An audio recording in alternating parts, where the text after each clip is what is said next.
Aja ngawur gawar. Kaya mangkono iki piye to iki? Ento aku pancen turunanmu.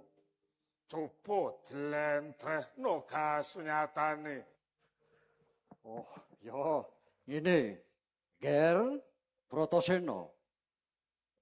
Sak temene kowe iki klebu waris ana ing Mandura. Jalaran sepisan nata ing Mandura kuwi ya kadangku Kaka Prabu Basudewa. Kuwi duweni adi Dewi Kunti. Dewi Kunti kuwi ibumu kang ginarwa dening Prabu Pandhu. Katelune ora ana liya ya aku. Ugrasena pun paman. Dene kang wuragil ya pamanmu Harya Prabu. Aja sengguh yen to aku ora weruh.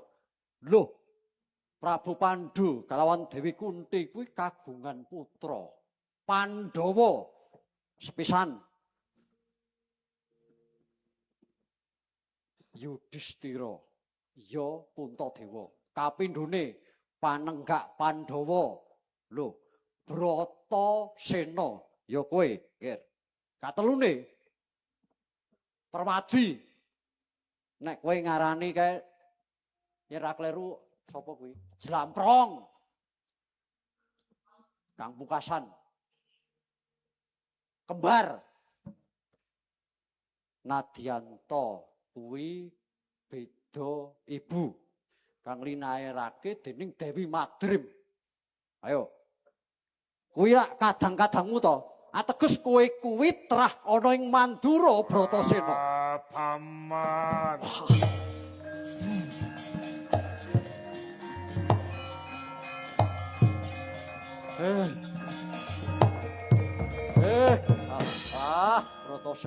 Bratasena ora nduga mono bisa ketemu karo kowe. Wah, kowe lah kok kowe wis gedhe ngene iki to, Ngen?